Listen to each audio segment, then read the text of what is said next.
event, akin to what our ancestors might have called a vision of God.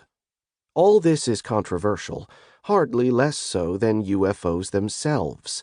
I find Jung's models just plausible enough that I'm prepared to use them as tools if they make sense of the otherwise unintelligible.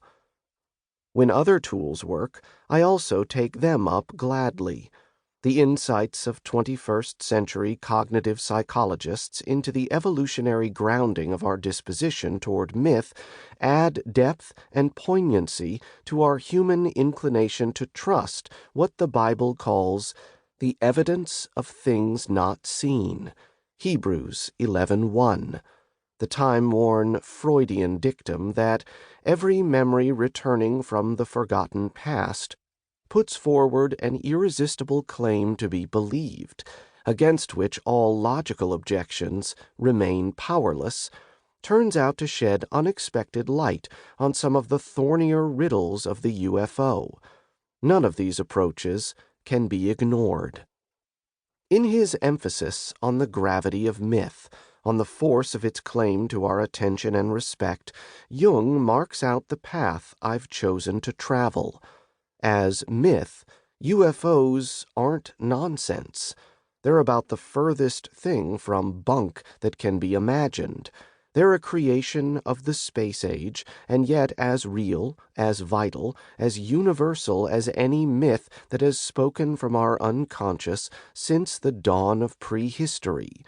The central question that needs to be asked about them isn't, what are they, or where do they come from, or, conversely, how can any sensible person believe such rubbish?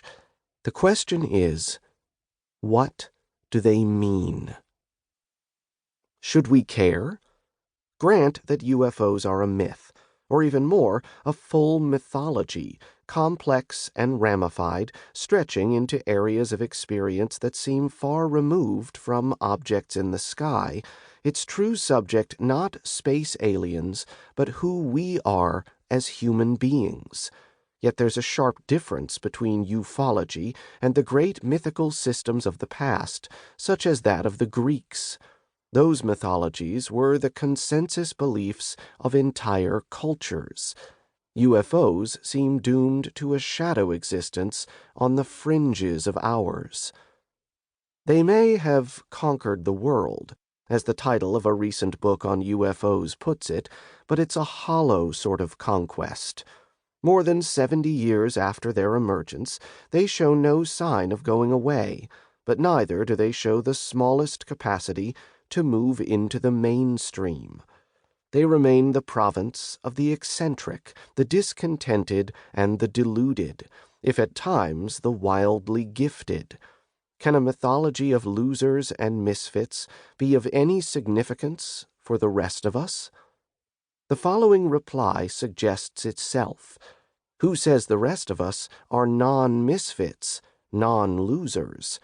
Fitting in this life is a painful, difficult, always inadequate process, and at the end each and every one of us loses that which our whole being strains most terribly to keep.